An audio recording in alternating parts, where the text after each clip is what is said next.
Hello! In this video I'm doing a Cayo Perico Heist Elite Challenge speedrun. Before I get into any more about it, I just want to mention that this commentary is being recorded after the fact because during the run itself I was busy putting my full focus into it. So I got the Longfin here and we are going to be doing a couple things with the Longfin. The first one though is driving up and parking it at the main dock here. The reason I'm taking it to the main dock is because I scouted out during the Gather Intel a location that had two cokes at a single spot. So we're going to be heading over to this area, and you can already see on the mini-map the cokes are located.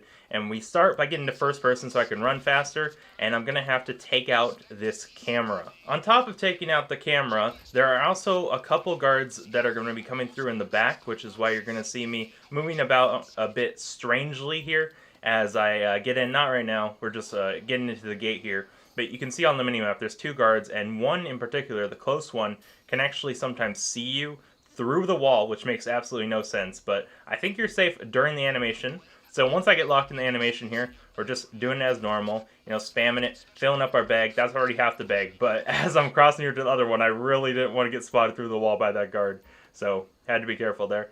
And you can actually see through the crack there. There's the guard walking past. That's the one that can sometimes see you through the wall. But here we go. Already we have full loot bags. At this point is where my run gets a little bit different than most runs that you guys have probably seen, because we are actually heading back to the Longfin that I parked, and I'm going to be doing here like a mixture between a Longfin approach, just a normal one, and a Longfin jump approach. So this was very difficult to pull off because you're already like, I think a minute or 2 minutes into the run at the point where you got to do the Longfin jump. So any resets, they actually, they take time. It's not like you can just spam the heist over and over again doing the Longfin jump. So it was very stressful to do this, but as you can see, we're lining up for it. I got just the right angle, lots of speed because we had a little bit extra, and there it is, beautiful. That's like max distance all the way hidden up on the trees. That's like as far as you can go before the game stops you, and already we're back into first person for that maximum speed. As I'm running up here towards the compound, I'm going to be taking out the closest guard to me, which spawns at this helicopter, in hopes that they have the code to one of the side gates, because that is the way I want to get in. And this is the closest guard to where we land during the Longfin jump. So we start by taking them out, and boom, you can already see we got perfect RNG there. First guard that we take out actually has the codes. So now I'm just sprinting forward here. We just got to take out this one other guard, and now we have the side gate as our entrance into the compound. So unfortunately, that isn't the only aspect of RNG that plays into a speedrun of this sort with the Cayo Perico Heist. We're still going to need the gate key RNG that you guys will see us run into when we're in here. But I will take this time during the animation to let you know that this is kind of my return to speedrunning. I haven't done speedruns in some months now, so you're going to see me a little bit disoriented coming from this side gate, because usually my code RNG isn't that good. So I'm running up here like normal. I take out this guy, but then I get a little bit lost. I'm like, wait, do I go over here? No. So yeah, that's like a second or two. We got to shave off our time just by me, being lost. And then we're going to take out one of the private or personal guards, whatever. And you can see he immediately dropped the gate key. Perfect RNG. Now I'm just going to sprint right on down, take out this one guy just to be sure. And we're jumping down, and we're going to open the gate to get towards the vault here. It was at this point that my nerves were really starting to kick in, because getting that type of RNG from both the code and the gate, it was really putting the pressure on. You don't get that in a lot of runs. It really makes for a good time. So I really didn't want to mess this up during the fingerprint cloner hack, and as you can see, 8 seconds on that. That's about the best that I can do. I think I'm slowly improving with these, but I'm just back to speedrunning here. So we're going to make our way in to the actual vault. And as you can see, there's our target, the beautiful pink diamond that I'm actually getting for the second time. My last heist that wasn't a speedrun, I actually had it. So back-to-back pink diamonds.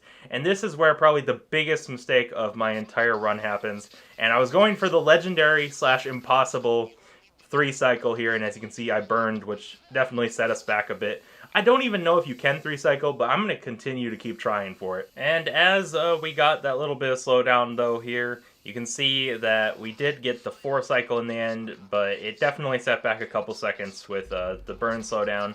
And now we just gotta get out of the compound and be taking the right gate this time. We came in through the other one, so it is a bit unlocking. I might start taking the other gate out, but I just prefer this one because of the angle that you get and, you know, the lack of guards. We also got really lucky here. There can be 2 guards guarding this entrance or escape, exit, whatever you want to call it. But there was only one, so all we had to do was take out that one guy, and we're already choosing this as our escape. And there's only a little bit left to go before we're actually completed with this speed run. I have lost very many runs. If you guys have been watching me for quite a while, you know, to this last part though. So even though to most people it probably seems easy, right now, you know, I'm like trying to remember the best I can in my head. I'm a speedrunner, but a lot of my runs aren't actually ever completed. I reset way too often, so this is the part that I do the least, and it's actually swimming out to finish the heist, complete it, and I never can seem to get the exact correct spot. I always get close, but I'm building up speed here. We're going to try to get distance in the water with the bike, and we landed right about where I thought we needed to. You see these 3 mines? There's somewhere in here to the left that you can escape. But at this point, you know, my heart was racing. We already had so much RNG. I wasn't going to risk it hunting down that exact spot, so I went back and started swimming to the right for my fallback spot that I knew was a guaranteed escape. And with just a little bit more swimming to go here, as we approach this little dip down in the ocean, we're actually going to see above where it says my target, San Andreas, right there.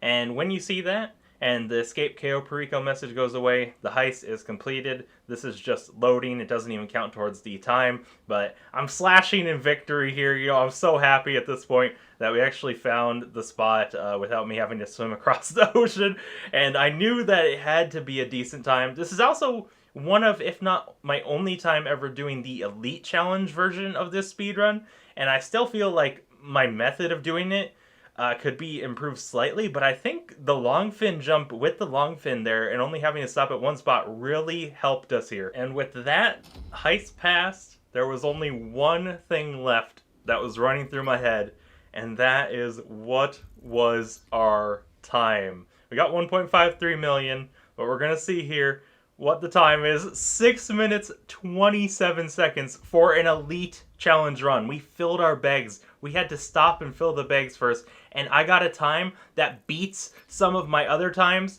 when I wasn't doing the Elite Challenge, when I wasn't filling my bag. I've had times where I'm just doing the primary target, and I've gotten worse times with that. That is an insane time for me. With that being said, though, I definitely made mistakes. I can definitely improve, but for now, this is my personal best, and definitely personal best for the Elite Challenge. Thank you guys so much for watching. Peace.